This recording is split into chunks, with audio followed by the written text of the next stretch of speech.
What's up, guys? This is Coach Grant with First Down Training, and today we're going to be breaking down how wide receivers can beat a physical press DB who's right on the line trying to get hands. Let's get started.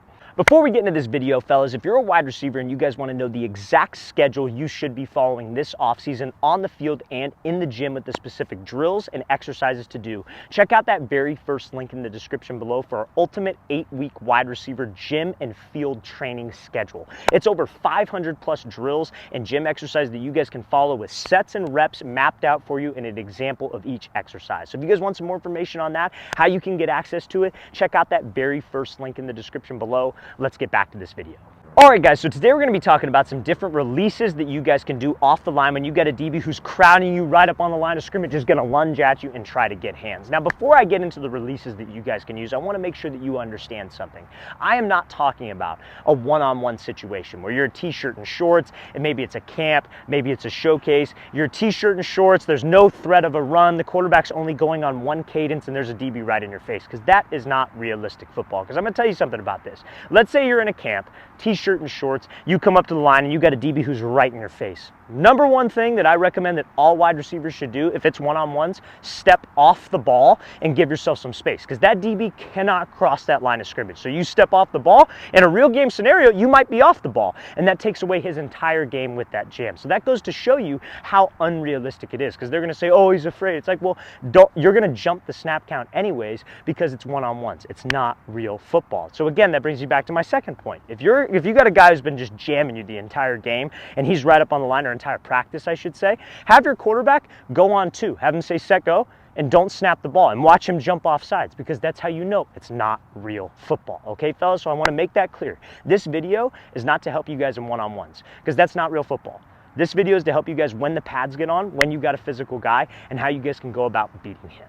All right, guys, so first release that I want to talk about today is something called a step back release. So a step back release is something you could use when you got a DB who likes to lunge. So when a DB is on the line, this is not good technique, by the way. And if you're playing DB, I don't recommend that you ever try to do this, because if you get a receiver who knows what he's doing, he's going to make you look foolish. So when you're here and you got a DB who likes to lunge at you, right? When he lunges, he loses his base. When he lunges, he's relying all on his hands. So if you guys can just get his hands off of you, he has no base to support himself, and he's going to be off balance, right? DBs are taught to keep their base and to stay active, keep their feet active, never let their feet go dead. When they lunge, their feet go dead. We just have to have a plan for it as a wide receiver. So that's what this step back is. So let's say I'm here, quarterback's to the left of me, inside foot up, DB's going to lunge at me. On the snap, what we do is we take simply with my front foot a step back to create some space for myself. So now I have some space. If he wants to lunge, I could react and pull, I could avoid, I could just swat and go, or if he stays patient, I could just give a move and attack his cushion. So that step back release is one of the best things that wide receivers can use to beat that overly physical DB. We just got to make sure that we have a plan. So now, let's say you're in press, or let's say the DB's pressing you, you're here, and you're in like a stack formation, right? Where you have a wide receiver directly behind you, maybe you're in a bunch formation, whatever it is. You obviously can't use that step back release, so what would you use? And that's what I'm going to show you guys next. All right, guys, so this next release that we're going to talk about is something called a split release. So I'm sure all of you have heard of the split release before. Maybe you haven't. I'm going to explain it in a second.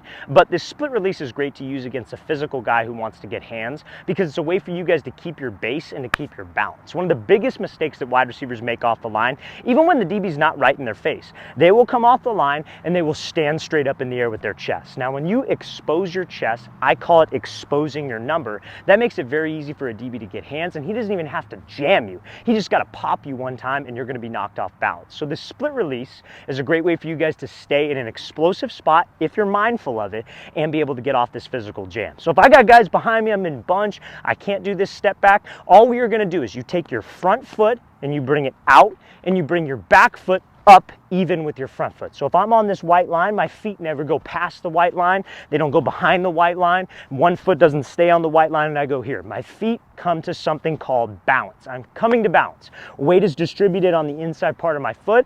I have a knee bend and I'm pretending like I'm underneath a small door. So when I do this split release and I got a guy who's right up on the line trying to be physical, who's, again, going off the snap count and my movement. This is not one-on-ones where he can just jump the snap count, right, fellas? This is a realistic football situation.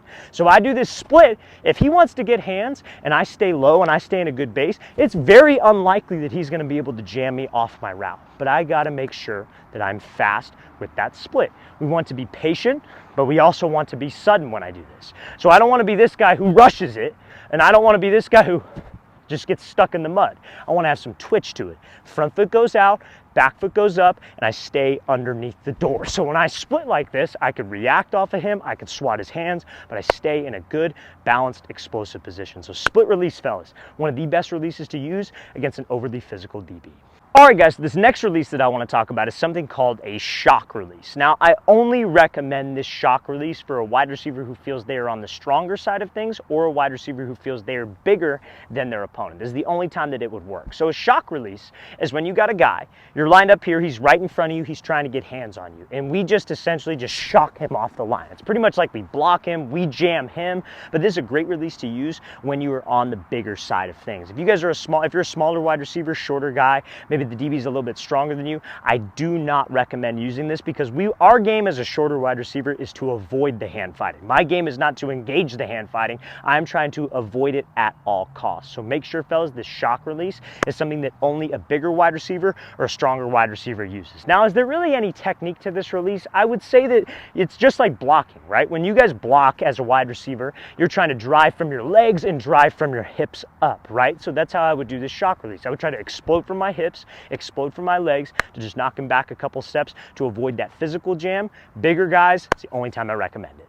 All right, guys, so this next release that I want to talk about here is something called a slide and go release. And this is a way that you guys can use range as a wide receiver to avoid a physical jam from an inside shade press coverage DB. So if you don't like the step back, maybe you don't like the split, maybe you're not a big enough guy to use that shock release, this slide and go is a great one that you guys can use. So let's say I come up to the line here, inside shade press, right up on the line. What a slide and go release is, let's say I got to run a fade or maybe an out route, is where I would come off the ball. You could use something called kick step or like a prep step where you just take a step with your front foot, but you slide to the outside, trying to create some range between you and the DB. So now if he wants to get hands on you, he has to actually come at you, or he's just going to sit to the inside. But it's about the angle that I take off the line. So you want to try to go at almost a 45-degree angle. He's inside shade. So I slide to the outside because now I created some range. If he wants to get hands, he's got to come at me and get hands, and that's when I can just swat and get off onto this ball. But that slide and go release is a great way to create space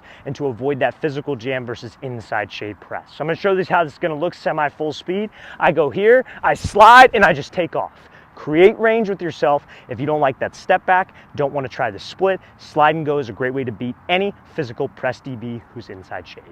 All right, guys, I really want to thank you for watching. I really appreciate it. If you guys have any questions at all, don't hesitate to leave those in the comment section below. We always appreciate the feedback. Always great to hear from you guys. And again, fellas, if you would like an 8-week wide receiver gym and field training schedule that you guys can follow, check out that very first link in the description below.